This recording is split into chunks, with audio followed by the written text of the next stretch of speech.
You are tuned to Cafe Cabaret.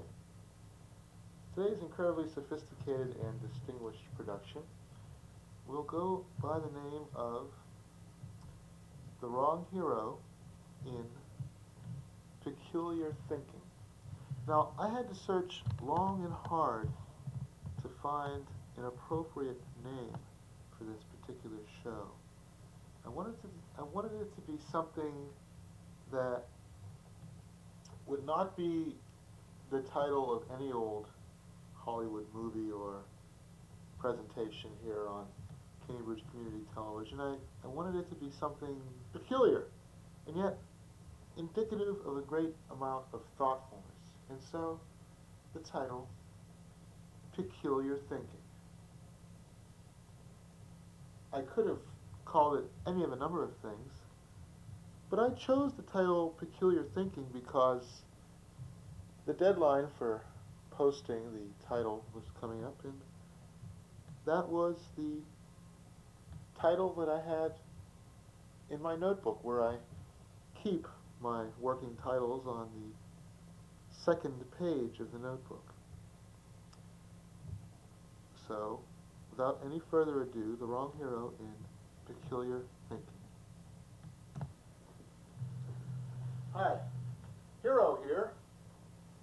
You like the sound of that? Hero here. Hello, Hero.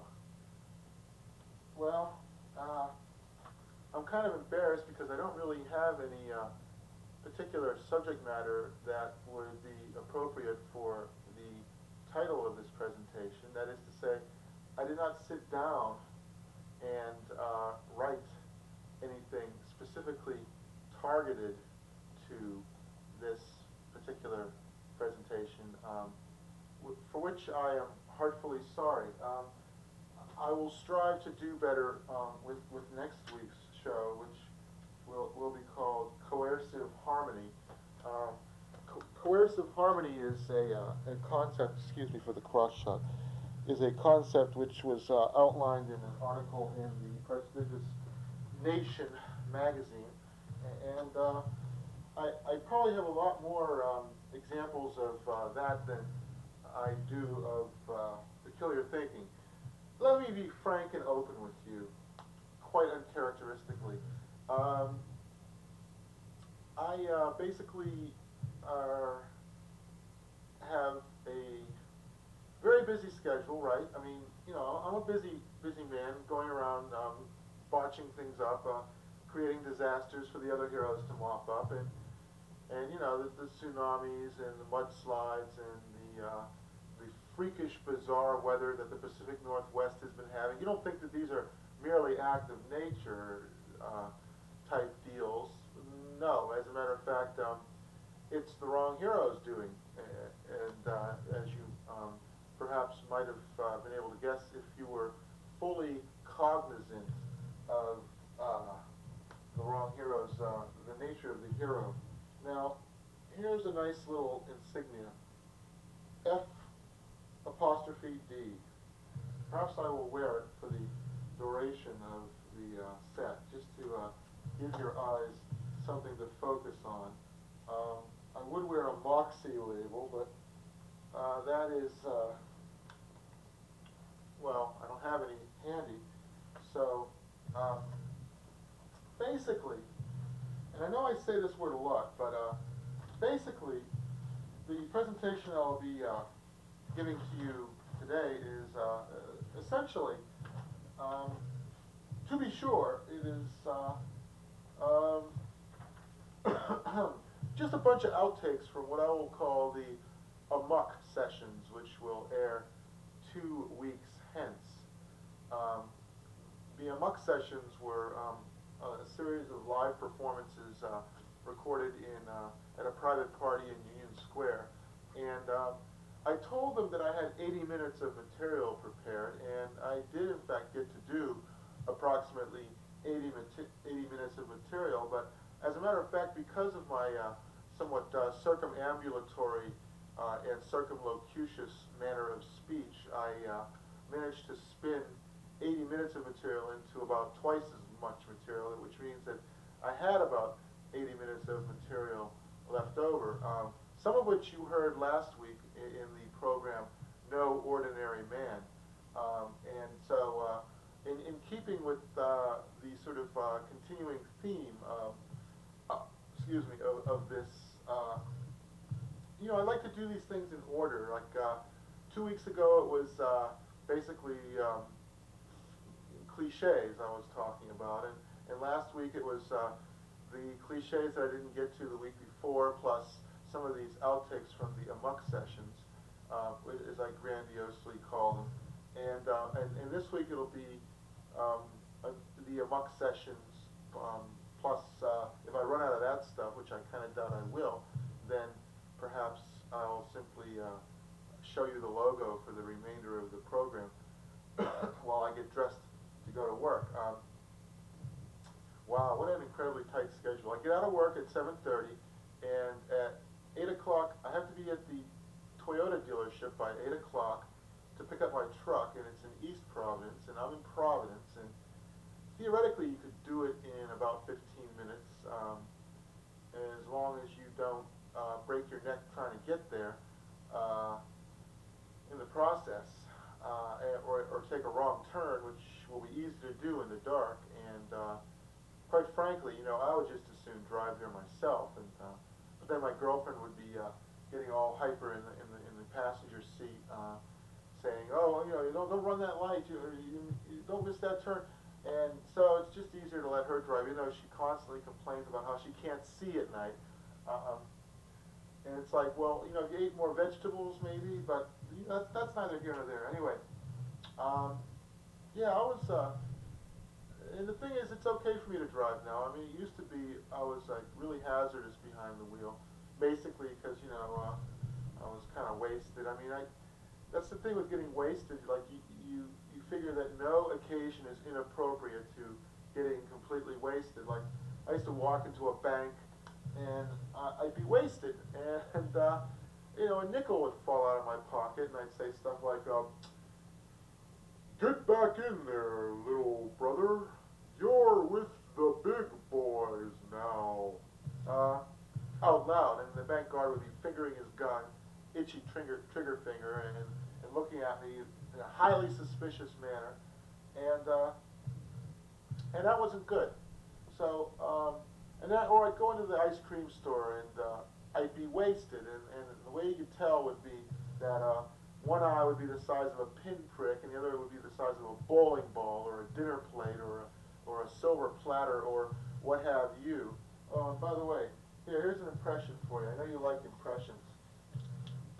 John the Baptist's head on a platter. How's that? Notice how I just toss off these merry quips and japes without so much as a fare thee well, or in a devil-may-care manner, which ill behooves me, perhaps, mayhaps, but natheless. So, anyway, how do you like this logo, huh? Pretty cool, huh? Da-da-da-da. So I'd walk into ice cream store, and one of those gourmet places, 14% butterfat content, arteriosclerosis on the hoof, the heart attack in a drum type deals, and I'd be wasted, and I'd spend like 5 minutes like this, looking at the list of flavors of the day, and finally I would say, give me 1 scoop grapefruit sorbet, 1 scoop Death by Chocolate, and let's see, 1 scoop Mexico car exhaust fume paint thinner rag, here kitty kitty, here kitty kitty, spotted owl, beached whale, dolphin-free tuna, koala bear, eucalyptus leaf, malted mastodon crunch, and never mind. Don't give it to me in a cone. Give it to me in a monkey's paw.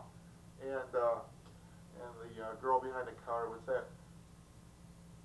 "For here or to go?" And it's like, thanks. I'll eat it here. Especially the monkey's paw. It's crunchy. So, this is an example of the peculiar thinking which you can expect from the wrong hero. Now, when I was growing up in Pittsburgh, and the reason I'm wearing this hat is because I can't get my hair to like settle down, right? I don't want to put the gel on it because that would be wasteful because I usually put the gel on just before I go to work. And, you know, so I don't have to put it on twice and then take a shower and have it all wash off and then have to put it on again because it's messy stuff. And that reminds me, I got to shave, but my razor's almost completely down to its nubbin, but I can't find the new razors, and that creates quite a dilemma for me. I could try to use the, you know, the electric razor. Maybe I'll try to do that. But that doesn't work as well. So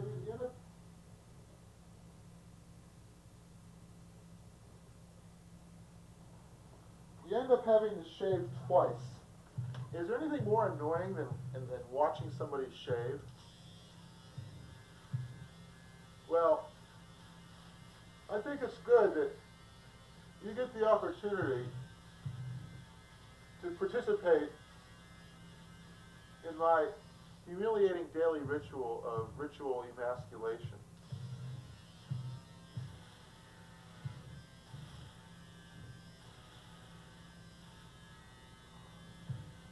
By the way, in Germany, they don't call it shaving. They call it, the way to say it is sich rasieren mich.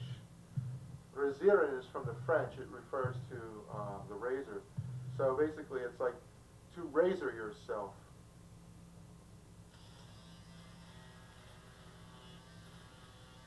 Yeah, those Germans, I'll tell you.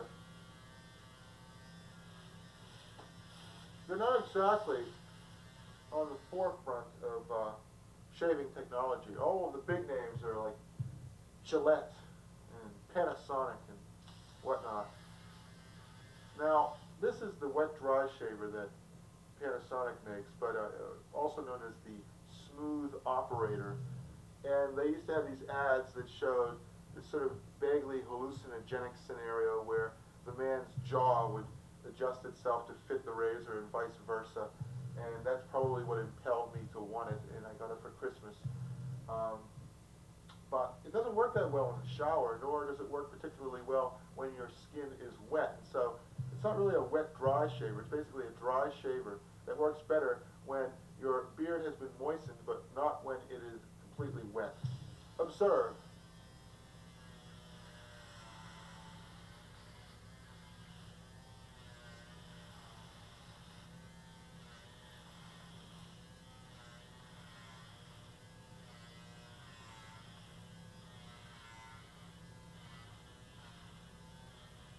I think they should call an electric razor the Delilah razor, right? You know, like Samson and Delilah, shave off your beard, lose your powers, and all that stuff. I mean, it would be cool, because that's basically what it is. That's what this whole symbolic thing, it's called displacement upwards in Freudian terminology.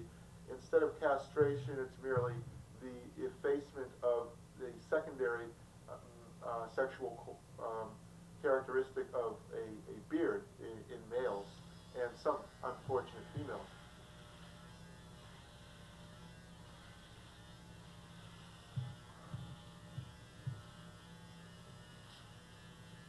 Now, as you know, this little part here always you always seem to forget it. You walk into work and you didn't shave this part. It's like, hey, what are you, Mr. Beatnik man? It's like, hey, Jack Kerouac, write me a poem, you know? Pull my daisy. It's like, I've seen the best minds of my generation go without shaving for 3, even 4 days. Well, and you can tell when you touch your own face, it's just not quite as good as a really sharp, new razor. And you know, the fancy razor systems, the one where you buy the razor and it's like $3-4, the blades cost more than the damn razor. Well, you know, that makes sense because the razor's made of plastic and then the blades are made of metal, right? And anyway, you know, I was reading something very interesting about the Evinrude outboard motor, or Evinrude.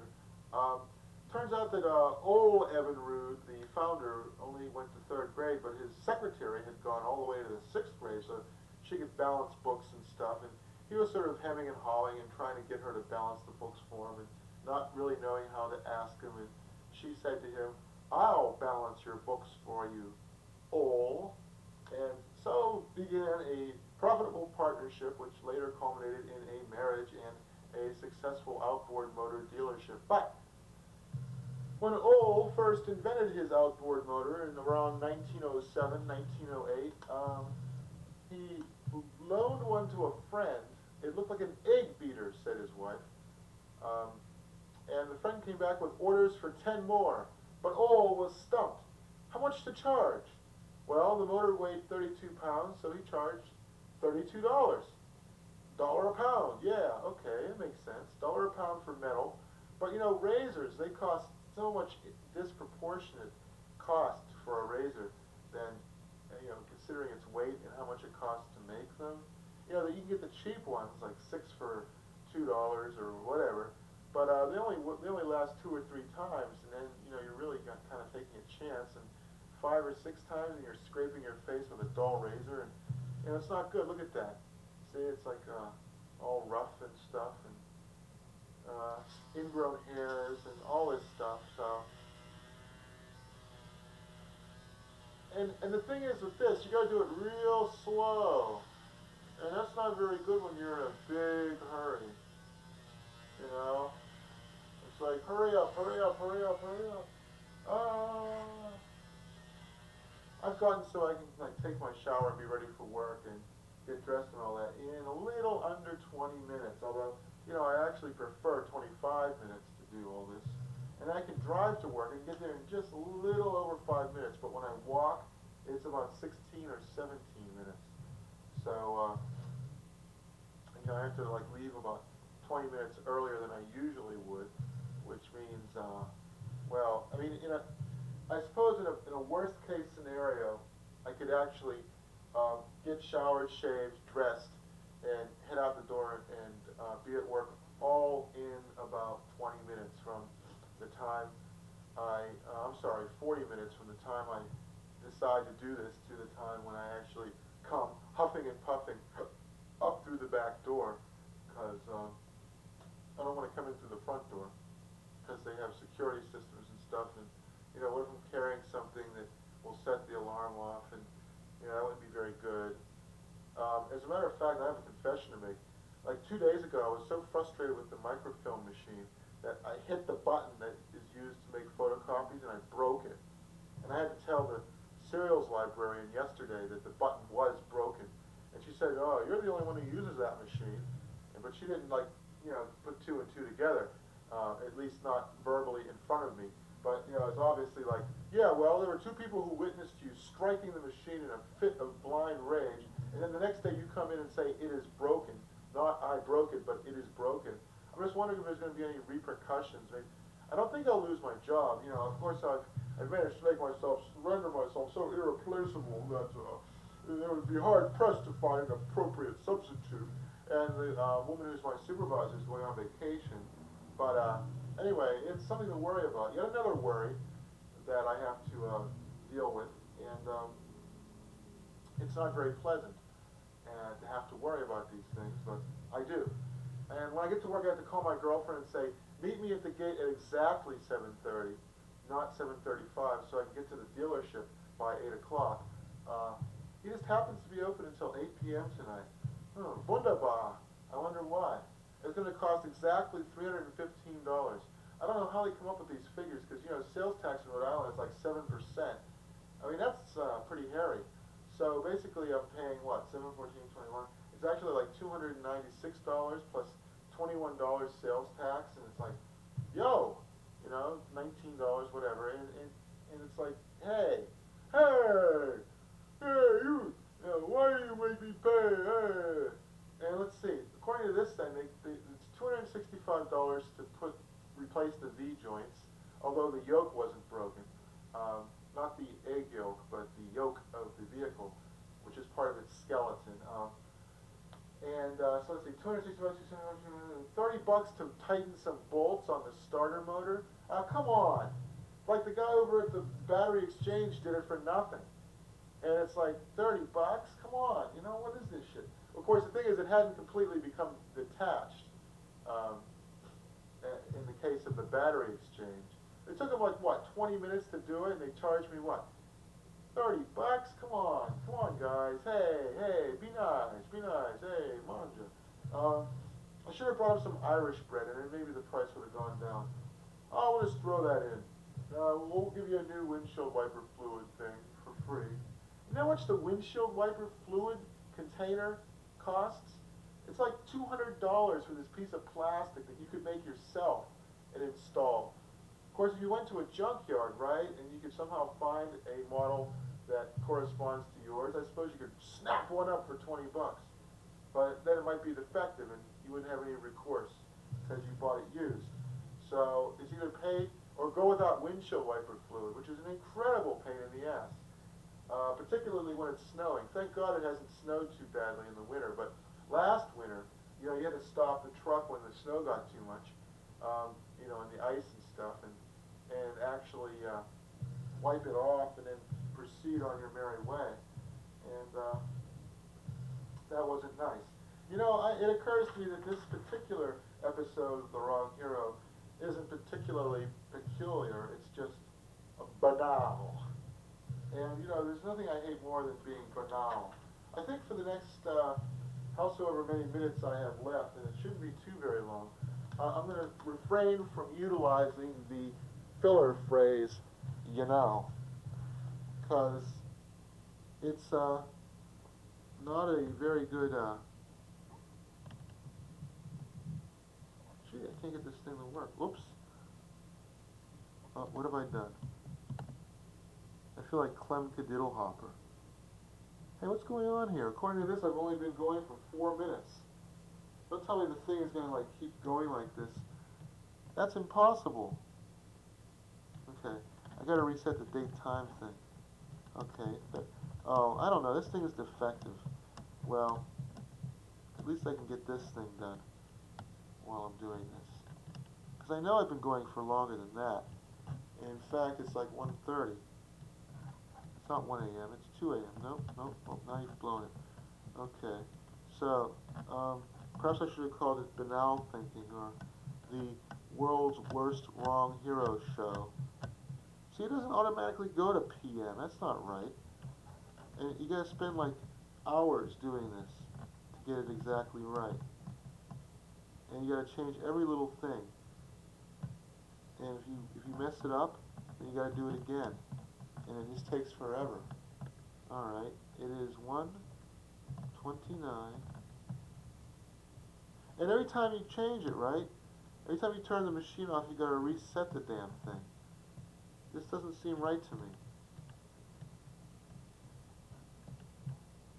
And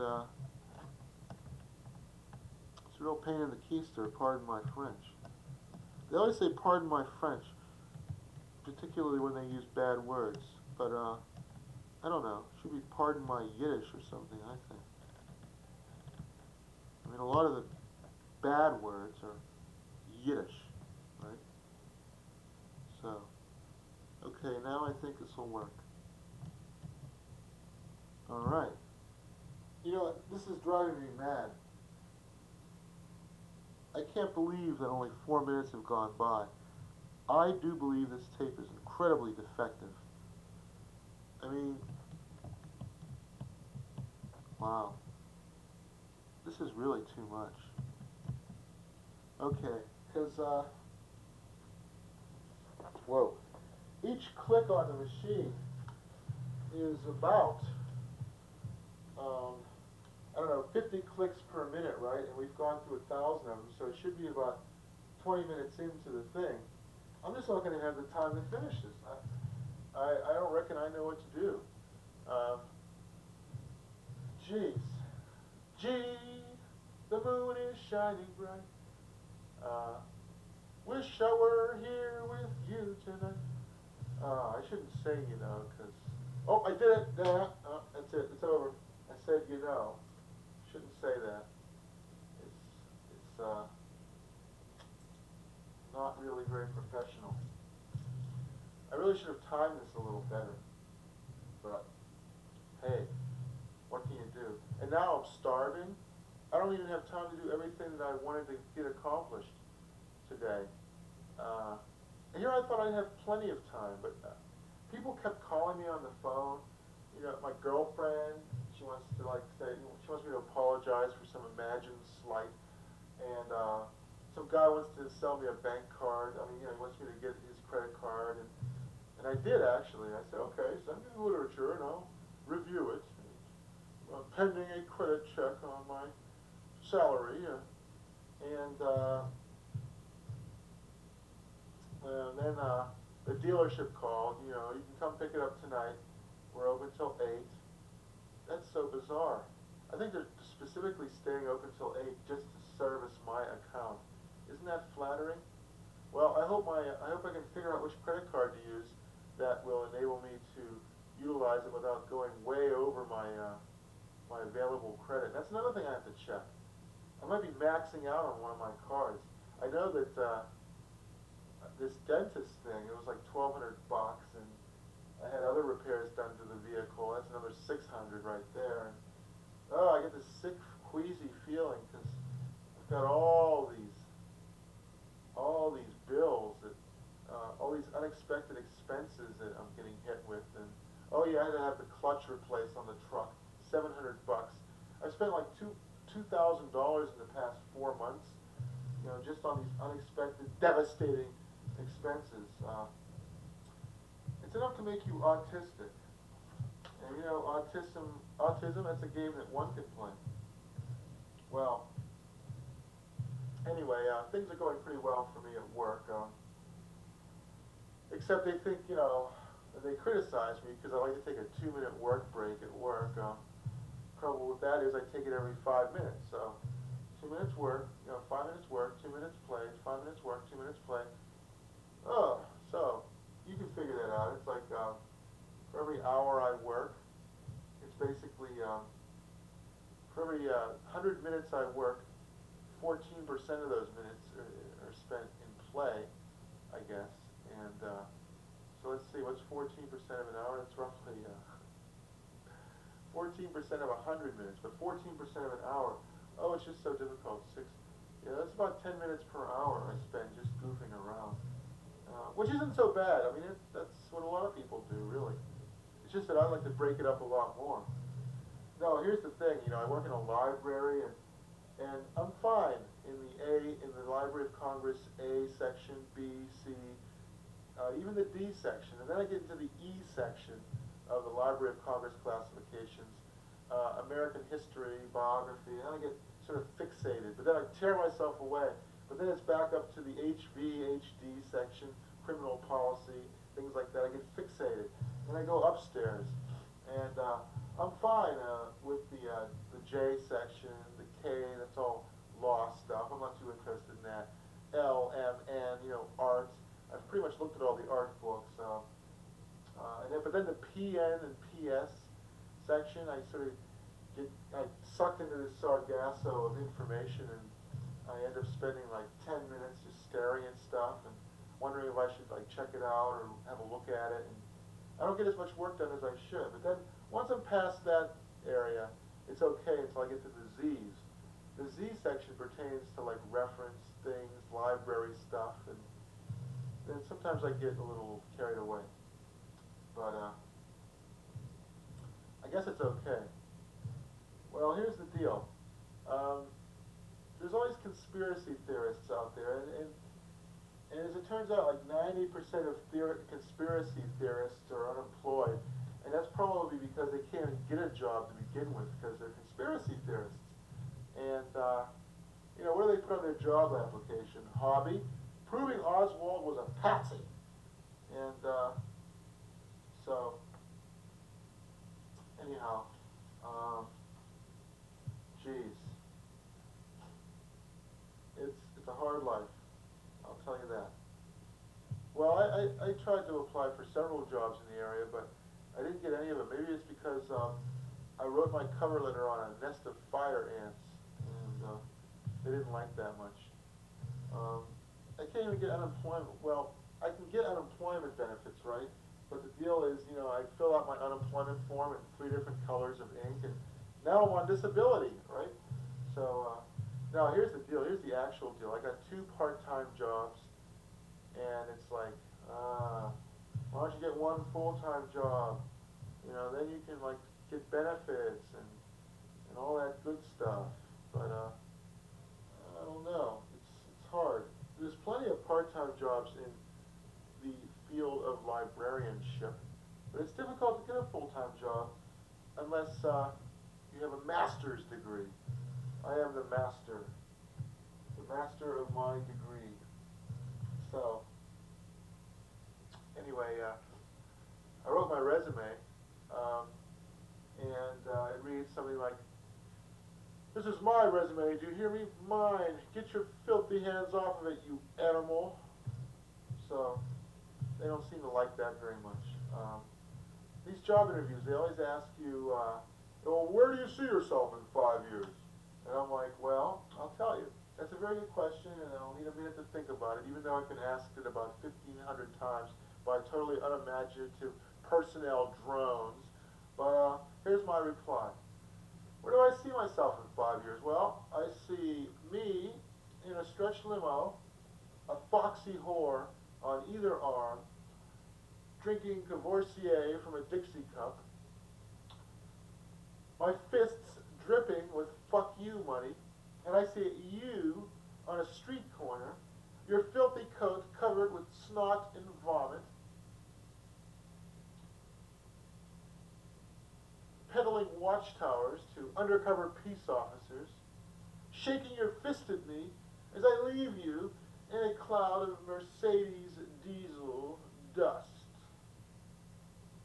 And there you are, calling me a filthy monkey, and I'm there with my foxy whores, Samantha, and the whore with no name. So that's where I see myself. Hey, here's something. Segue, right? It's not really a segue, because it's a non sequitur. When the American Indians first saw the atomic bomb explosions, did they say, "Huh, I wish I'd said that"? It's like a Rodney Dangerfield joke. "Huh, I wish I'd said that." Did it ever occur to you that Nagasaki got the shitty end of the stick? Because Hiroshima got all the publicity and Nagasaki just got all the fallout. Well, anyway, one more profound insight, and I think that's probably as many profound insights on my part as you'll be able to stand. Did it ever occur to you that superheroes and the theoretical speculations concerning atomic energy and splitting the atom both arose at approximately the same time?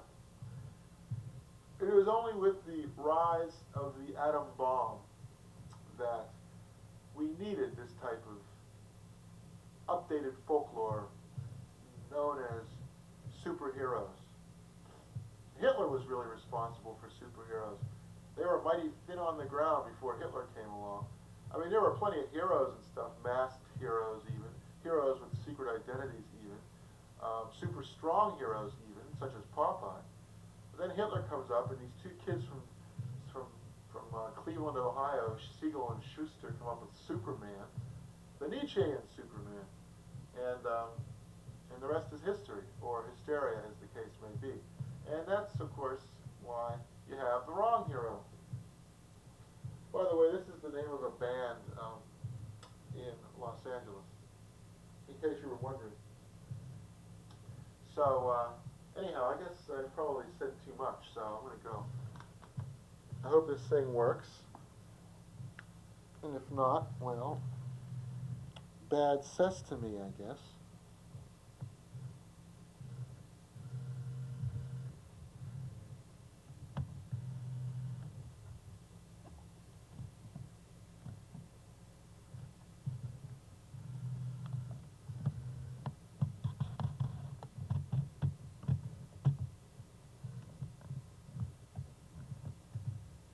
The remainder of this presentation, I think I'll give you a audio preview of the amok sessions.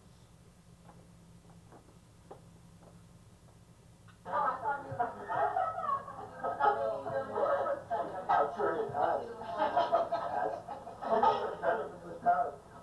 That's where I was started. I said I was a semi-professional, so you only have to learn all these machines. What time do you Really? Anyway, do you do these things? Who does those? Does he do that?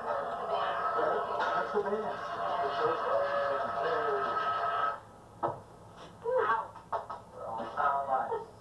Now this is the goodness extractor. Observe, I will demonstrate on my colleague. He's good, right? Isn't he like the goodest guy you've ever seen? But watch, the goodness extractor will make him evil. Say something evil. I need another beer. Say something evil.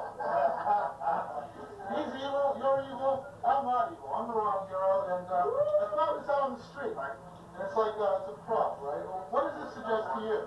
Something. Yeah, something. I don't know what. Well, no, well, you know what it suggests to me? It's like, King Kong, how many times have I told you, don't leave slivers down the bathtub? Or I don't know. It could be anything, you know. The Godfather with the whale's penis instead of a little puppet thing. Anyway, the following program is insipid and in no way threatens the status quo. That's my parent advisory warning. I guess it would be like a PG-14 or something, you know? No dirty words. I don't even use the word shit.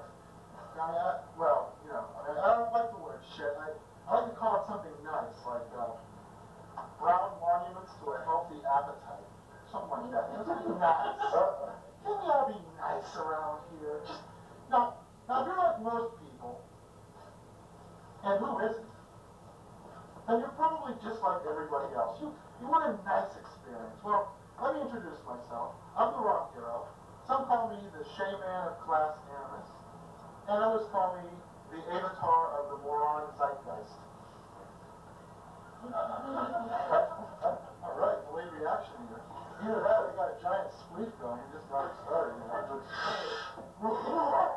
Yeah, I experimented with marijuana, but I smoked pot. I didn't use drugs in college, but I only used them several thousand times. I was just experimenting. I was just trying to get it down right. All these controls, the placebo pot, a reefer rolled up in the Sunday New York Times out of parsley compared to that killer weed, the potheads, they really have they really have a good time, you can tell. They're passed out in the pool of their own vomit in front of the nitrous oxide tank. They put a knot on their head. Wow, that's living, Hey, how do I get in on this? You have beautiful eyes. You do. This is my comeback tour. Now, I never really went anywhere. For that 20 years I was in the cryogenic chamber with Michael Jackson. And I never was really very famous, except, of course, for my big hit single, Son of a Homosexual Truck Driver. Number 45 on the C&W charts. But, now that I think of it, you guys must be the famous crowd I've heard so much about. Now, let me tell you something. I'm an enormous fan.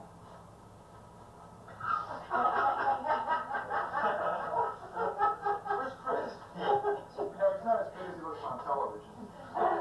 My 3-year-old writes better material than you. Hey, will you sign this blank check? I'm going to autograph it for me, please. It's like, hey, Skipper, how you doing? How's that bum leg? Feeling better? See, I'm trying to get intimate here with the audience, It's a cynical attempt to manipulate your emotions. I'm referring to you by childhood names that haven't been used in regards to you since you were about 8 years old. Let's see. You look like a sport. Hey, Sport! How's it going? Hey, big fella, good to see you again. Hey, Sport! Come on, Sport! Let's go and do something. I don't know. Set fire to the works. Come on, Sport! And, I don't know. Junior. Over here. Junior! How many times have I told you? And, I don't know. Steve Iskowitz over here. He's our promoter. Kiddo. No. Something better than that. Doc. I had a bum in New Orleans refer to me as Doc. He's like, he had 3 teeth in his upper gums and like 2 on his lower, It's like, hey, all right. There must be some cosmic significance. I think I'll play that number in the lottery, 2, 3. Hey, I want a 6-pack of beer. And the world's worst beer, Koi beer, it's called. Koi beer. It's like, I don't know if I want you to drink me. Now, it was so bad that this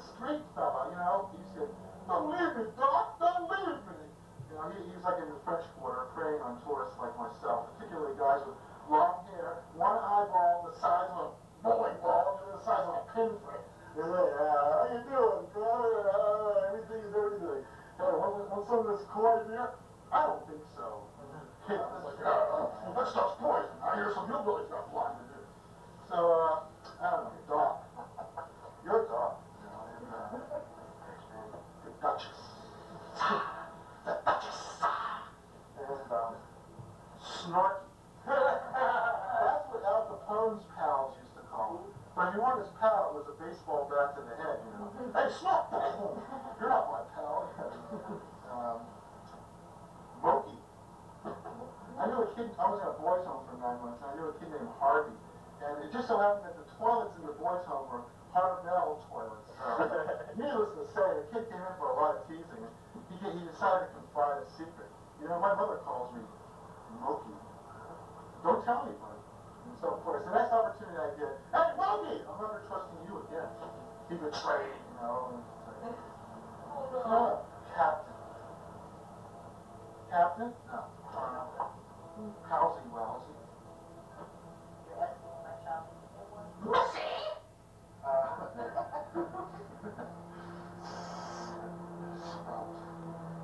Gee, I don't know. I wouldn't want to guess, because, Woody? See, that's the thing. These were nicknames back in the days of the Salem witch trials. Pretty good, the witch! She's saying the Lord! You ever try this? I mean, it's not easy. Forever and ever. Power, kingdom, glory. Ah! You know, that would have to drive you satanic. You're going to kill the love of killing forever and ever. So anyway, I'm the rock hero. Alcoholic.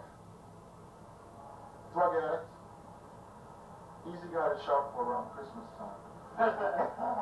Like the Nebuchadnezzar of smearing off vodka in my stocking, please. You know, I want a bottle of vodka so big I need a little hand truck to carry it around, you know. Not that I haven't had a drink in 6 years. Hey, can I have some of your beer? And so it's, but you know, I think about it every now and then. I think, gee, no more hangovers, no more waking up with strange people. It's like, I'm not having fun anymore. It's not fair. So anyway, this is comedy in its cheap, smokable form. And by the way, we're fooling Mayor Marion Barry. We're replacing his usual coffee with crack cocaine crystals. Let's watch. It's like, let's videotape it. Yeah, it's like, well, they're after Marion Barry. It's like, couldn't they think of someone else to pick on? It's like, it's not even a damn state. He's a mayor of some sort of indescribable city-state. It's like, let's get him. Forget all these other, forget Newt Gingrich, forget that character over there, Jesse Helms. Oh, no, we don't want to mess with them. No, they got big tobacco money behind them. No, let's get Mayor Marion Barry because the crack lobby isn't really as powerful these days. We're calling Jesus Christ of Nazareth. We're replacing his usual vinegar smoke. Fortress crystals. Let's watch. Father gives them, you know what they do. I'm thirsty. I know that hands like I'm not sure. It's like, anyway, some people say that because of his outrageous material and controversial subject matter, that Wrong Hero must be crazy. To that I respond, meow. You know, January was Trauma Awareness Month, but I was too frightened to mention it until now. I gotta tell you, I gotta confide in you especially. I'm in a quandary. That's a laundromat run by a duck. Don't worry, no one else is going to drink out of this. I had all sorts of great jobs, you know, when I was a kid. I just take anything that came along. Like my dad, you know, this man, he must have been a job counselor in a past life. Dad, what kind of job should I get? I was about a cigar store clerk. Gee, Dad, you know, nuclear physicist, brain surgeon, cigar store clerk. That's the prestige ticket for you. All the girls will come flocking when they hear you're a cigar store clerk. But I got this job in this place called Timothy Leary's Crazy World of LSD. Because, you know, the cigar store, cigars are bad, you know. And it's like an army jeep, 10 cents. A piece of wood, $1 million. But then, that got to be kind of a drag, and so I quit. And I got a job at the Class Warfare Shopping Mall.